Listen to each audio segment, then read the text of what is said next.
Hi everyone. Today's topic is Indian ethos for management and that has been requested by Anjana. तो उन्होंने request की थी दो तीन टॉपिक्स की तो I try to explain these topics as per my capacity. Indian ethos for management थोड़ा सा नया टॉपिक है. पहली बार ही इंट्रोड्यूस हुआ है मैनेजमेंट प्रिंसिपल्स एंड एप्लीकेशन में semester 1. Indian ethos for management refers to the principles and values that have been traditionally followed in India in effective management. तो ऐसे principles और values जिनको हम मैनेजमेंट में भी यूज़ करते हैं और कहीं ना कहीं इंपॉर्टेंट क्वेश्चन है आ सकता है आपके पास ही. वैल्यूज़ और प्रिंसिपल कौन कौन से हैं इंडियन एथिकल सिस्टम या इंडियन एथोस में जो हम आज भी मैनेजमेंट में यूज़ कर रहे हैं. तो totally based upon the values, believes, attitudes. So it is basically belong to the Indian history. तो इंडियन हिस्ट्री से लिया गया है, कल्चर से लिया गया. Have been derive from the ancient Indian scriptures and teaching. तो आपके जो पुराने हिंदू कल्चर से स्पेशली लिया गई है ये चीज़ें जो पास हो रही है from generation to generation. Here are some key principles of Indian ethos for management. तो अगर आपके पास क्वेश्चन आता है प्रिंसिपल्स का कि वो कौन कौन से प्रिंसिपल्स हैं जिनके बेसिस पर आपको लगता है दैट इंडियन इथोस मैनेजमेंट में भी काम करता है. सबसे पहला कर्म yoga. The principle of karma yoga emphasize that one should perform their duties without being attached to the outcome. इसका मतलब क्या हुआ? It means that one should focus on the effort in the process rather than the result. आपने सुना होगा ना, हमारे यहाँ एक कहावत होती है कि फल की इच्छा मत करो, सिर्फ कर्म करते रहो. तो ये होता है आपका कर्म योगा. तो कर्म योगा आपको बताता है कि आपको एक ऑर्गेनाइजेशन में भी, अपनी पर्सनल लाइफ में भी अपने काम करते रहना चाहिए without being attached to the outcome. कि फल की कामना करने से पहले आप अपना प्रोसेस कीजिए, अपने हार्डवर्क कीजिए. तो ये क्या दिखाता है आपको? ये दिखाता है that importance of hard work, dedication in achieving success. तो ये हमें ये बता रहा है कि आप अपने कर्म पर ध्यान दीजिए, फल की इच्छा बाद में कीजिए. क्योंकि सबसे ज़्यादा तो हमें इच्छा फल की ही होती है कि जल्दी से जल्दी रिज़ल्ट मिल जाए या ज़्यादा से ज़्यादा रिज़ल्ट मिल जाए और मेहनत कम करनी पड़े. ठीक है. So second, seva. Second principle Indian ethos of management, seva. The principle of seva और selfless service emphasize the importance of serving others. It means that one should put the needs of others before their own and work for the greater good for the community. This principle highlights the importance of ethically and socially responsible behavior in management. सेवा का क्या मतलब है? Selfless service. आप किसी के लिए काम करते हो, किसी को सर्व करते हो, अपनी नीड्स से ज़्यादा उनकी नीड्स का ध्यान रखते हो और कम्युनिटी की अच्छाई के लिए काम करते हो. तो ये आपका सेवा भाव हो गया. अब इस प्रिंसिपल की मैनेजमेंट में क्या वैल्यू है? इसका मतलब जो आप ये देखते हो, corporate social responsibility in the organisation, that every organisation has to spend some good money on the welfare of the society, you know, to bring something good for the society, to spend money on the education, to spread awareness. So these kind of activities come in सेवा भाव. तो वहाँ से आपको पता चल रहा है कि सेवा भाव का मैनेजमेंट में क्या अर्थ है. थर्ड, धर्म. तो थर्ड प्रिंसिपल है इंडियन इथोस का, धर्म. द प्रिंसिपल ऑफ धर्म emphasises the importance of doing what is right, just and ethical. It means that one should follow moral principles and values in decision making and act in the best interest of all the stakeholders. तो धर्म आपको बताता है कि आपको क्या चीज़ें करनी चाहिए और क्या चीज़ें नहीं करनी चाहिए, आपके लिए क्या अच्छा है, क्या बुरा है, किस चीज़ के लिए आपको स्टैंड लेना चाहिए, क्या चीज़ें ऐसी हैं जो आपको बिल्कुल नहीं करनी चाहिए, जो बिल्कुल अनएथिकल है. अब इससे आप मैनेजमेंट में क्या सीख सकते हो? मैनेजमेंट में भी यही है. इसका मतलब कि आपको हमेशा अपनी ऑर्गेनाइजेशन में ऐसे काम करने चाहिए जो मॉरल वैल्यूज़ पर बेस्ड हो. ठीक है. इसका मतलब आपको इंटेग्रिटी दिखानी चाहिए, ऑनेस्टी दिखानी चाहिए, गलत बातों का साथ बिल्कुल नहीं देना चाहिए, लोगों को चीट नहीं करना चाहिए, कस्टमर को चीट नहीं करना चाहिए, एम्प्लॉयज़ की वैल्यू करनी चाहिए. तो एज ए लीडर जो जो आप काम कर सकते हो वो है आपका धर्म. एज एन एम्प्लॉय जो जो आप काम करते हो, राइट. तो it highlights the importance of integrity and honesty in management. Number 4 is अहिंसा. अहिंसा इंडियन एथोस का प्रिंसिपल है. What this principle says, the principle of अहिंसा और non violence emphasize the importance of treating others with compassion and respect. It means that one should avoid causing harm to others and work towards resolving conflict peacefully. कि हमें एक दूसरे की emotion sentiments की कदर करनी चाहिए. We should value each other. हम हमेशा एक हेल्पिंग हैंड की तरह काम करें सोसाइटी में, राइट. एक दूसरे के लिए काम करें. This principle highlights the importance of building positive relationship with employees, customers and other stakeholders. तो अगर आप इसे ऑर्गेनाइजेशन के पॉइंट ऑफ व्यू से जोड़ कर देखें तो आपको समझ आएगा कि अहिंसा का मतलब कि आप अपने एम्प्लॉयज़ के साथ कैसे रिलेशनशिप बिल्ड करते हो, कस्टमर्स के साथ कैसे रिलेशनशिप बिल्ड कर रहे हो, स्टेक होल्डर्स के साथ कैसे रिलेशनशिप बिल्ड कर रहे हो. स्टेक होल्डर्स कौन है? आपके गवर्नमेंट, जिन्होंने आपको पैसा दिया, आपके इन्वेस्टर्स, और राइट, आपके कस्टमर्स, आपके डिसीजन मेकर्स, सोसाइटी, ये सब लोग आपके स्टेक होल्डर्स हैं. फिफ्थ प्रिंसिपल अगर हम बात करें वो है अतिथि देवो भव. सुना ही होगा ना कितनी बार अतिथि देवो भव.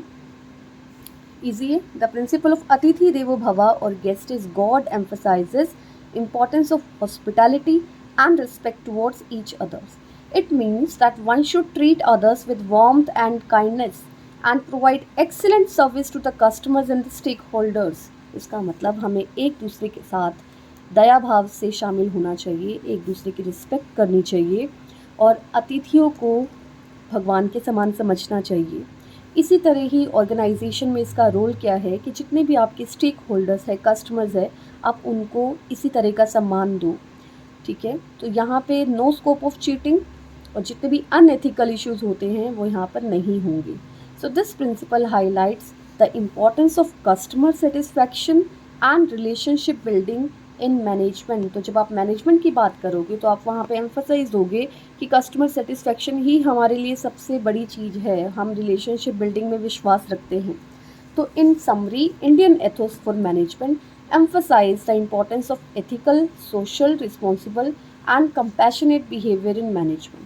So these principles are based on ancient Indian teachings and widely followed in Indian business schools and societies for centuries. तो इंडियन एथोस क्यों आया सिलेबस में, सेमेस्टर में क्यों ऐड हुआ, इसके काफ़ी सारे रीज़न हो सकते हैं. जो एक रीज़न हो सकता है वो ये कि हमारे जो यूथ है, स्टूडेंट्स है, उनको एंशियंट कल्चर से जोड़ना ताकि उन्हें पता लगे कि जो हमारा कल्चर है वो आज भी मैनेजमेंट में कितना रिफ्लेक्ट होता है.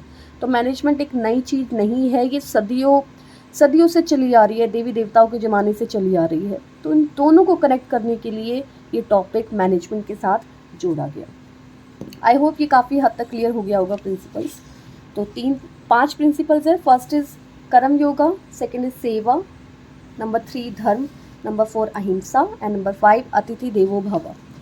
आप कोई भी बुक यूज़ कर सकते हो, हर बुक में इसकी अलग अलग एक्सप्लेनेशन है. जो एक्सप्लेनेशन मुझे सही लगी इसके लिए और जो आप इजीली कर पाओगे वो यही है. ठीक है, आपको इजीली लर्न भी हो जाएगा ये. Now the second part is salient features of Indian ethos with example. तो फीचर्स क्या क्या होंगे. ठीक है, तो अगर फीचर्स की बात करें इंडियन इथोस की, वो क्या है. सबसे पहले अगेन दोबारा से मीनिंग आ गया कि इंडियन इथोस क्या है. Is a set of principles and values that have been deeply ingrained in the Indian culture and tradition. Tradition से लिया गया है, कल्चर से लिया गया है, और यही प्रिंसिपल और वैल्यूज़ इंडियन मैनेजमेंट सिस्टम में प्रैक्टिस किए जा रहे हैं साल दर साल, जनरेशन टू जनरेशन. अब कुछ इसके एग्जाम्पल देखते हैं और कैसे ये चीज़ पूरी हो रही है. Number 1 holistic approach. So Indian ethos emphasizes the importance of a holistic approach to life and work. It means individuals should strive for balance and harmony in all aspects of their lives, including work, family, and spirituality.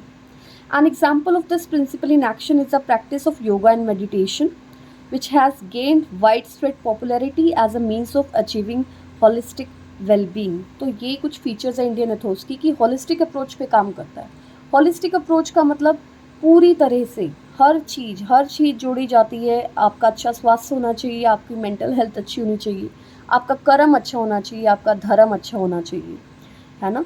तो इन सब चीज़ों को जोड़ के आपके बनते हैं Indian ethos. तो ये हमें एक लाइफ को जीने का तरीका सिखाती है. Number 2 respect for authority. Indian ethos emphasizes the importance of respecting authority, figures such as parents, elders and leaders. तो हमारे कल्चर में हमें सबसे पहले सीख यही सिखाई जाती है कि बड़ों की रिस्पेक्ट करनी चाहिए, बड़ों का कहना मानना चाहिए, है ना। बड़ों को कुछ गलत नहीं बोलना चाहिए, उनका सम्मान करना चाहिए, उनकी बातों को ध्यान से सुनना चाहिए, उनके सजेशंस को मानना चाहिए। It means that individual should follow the rules and guidelines set by authority figures. और यही अथॉरिटी है, जिनके पास अथॉरिटी है हमारे parents. Same in case of organisations, your leaders, your superiors, your managers, treat them with reverence and respect. An example of this principle in action is traditional practicing of touching the feet of elders as a sign of respect. तो हमारे Asian culture में क्या है कि हम बड़ों के पाँव छूते हैं। तो रिस्पेक्ट फॉर अथॉरिटी की एक झलक मिलती है हमारे इंडियन एथोस से। Number 3, social responsibility. Indian Athos से एक चीज़ और मिलती है आपको, social responsibility. It emphasizes the importance of social responsibility and giving back to the community. It means that individuals should use their skills and resources to benefit others and work towards the greater good. An example is the corporate social responsibility, हमने अभी भी किया था, ठीक है। Initiatives taken by many Indian companies such as providing education, health care to underprivileged communities. Social responsibility में Indian ethos विश्वास रखता है, शुरू से ही दान धर्म पुण्य की बातें चलती आ रही हैं। और ये ही सारी चीज़ें हैं जो आपको मैनेजमेंट में भी दिखाई देती है, बस उनका नाम बदल चुका है, कॉर्पोरेट सोशल रिस्पॉन्सिबिलिटी रखा गया है, गवर्नमेंट की इंटरवेंशन हो चुकी है, एक सब्जेक्ट बन गया है जिसको आजकल यूनिवर्सिटीज़ में पढ़ा जा रहा है। तो बेसिकली आपको इंडियन इथोस से कनेक्ट करने के लिए ये सब कुछ किया जा रहा है। फोर्थ इज़ नॉन वायलेंस, अहिंसा हम कर चुके हैं अभी अभी। Indian ethos emphasizes the importance of non-violence and peaceful coexistence. It means that individuals should avoid conflict and promote harmony in all the relationships. An example of this principle in action is the non-violent movement led by Mahatma Gandhi, which played a key role in India's struggle for independence from British rule. Non-violence को हमेशा से ही एक importance मिली है। Peaceful होना चाहिए, जहाँ पे आप काम कर रहे हो वो एनवायरनमेंट भी पीसफुल होना चाहिए, हारमनी होनी चाहिए, एक रिस्पेक्ट होनी चाहिए, इंटेग्रिटी होनी चाहिए मैनेजमेंट में भी। तो उसकी भी शिक्षा आपको इंडियन इथोस से मिलती है। Last point is spiritualism. Indian ethos emphasize the importance of spirituality and inner peace. It means individual should seek a deeper understanding of the self and the universe and strive for spiritual growth. An example of this principle in action is the growing popularity of mindfulness practices, जैसे Vipassana meditation, which is based on ancient Indian teachings। जितना आप योगा करते हो, ध्यान लगाते हो, meditation, ये सारी की सारी आपकी स्पिरिचुअलिज्म में आती है। तो अगर कोई ये कहे कि यंग एज में स्पिरिचुअल नहीं बना जा सकता और उसकी एक एज होती है डिफाइन कि आप आफ्टर 40 आफ्टर 50 आप स्पिरिचुअल होगे। Spiritualism and religion, to follow the religion is two different thing. जब आप बहुत ज़्यादा क्लियर हो जाते हो अपने बारे में, आप अंदर से एकदम शांत होते हो, तो इसका मतलब you are becoming a spiritual person, ठीक है। You have started your spiritual journey. तो इंडियन इथोस से आपको ये चीज़ें भी मिलती है। और इसकी क्या ही रेलेवेंस है मैनेजमेंट में, अगर कोई इंडिविजुअल अंदर से शांत होगा तभी वो सब कुछ देख पाएगा, तभी उसको प्रॉब्लम्स के सोल्यूशन नज़र आएंगे। जो लोग अंदर से बहुत ज़्यादा डिस्टर्ब होते हैं, मेंटली डिस्टर्ब होते हैं, वो अच्छे डिसीजन नहीं ले पाते, ना ही उनके रिलेशनशिप्स बाकी लोगों के साथ स्ट्रॉन्ग होते हैं। तो for be a manager, be a leader, it's very much important that you should have the path of spiritualism. So these were the points which you can write in the silent features of Indian ethos. अगर आपके पास question आता है features और importance, this is the excellent thing you can write in your exam, and that's it from my side. I hope you have understood it very well. So let's hope for the best. All the very best for your exam. Thank you so much.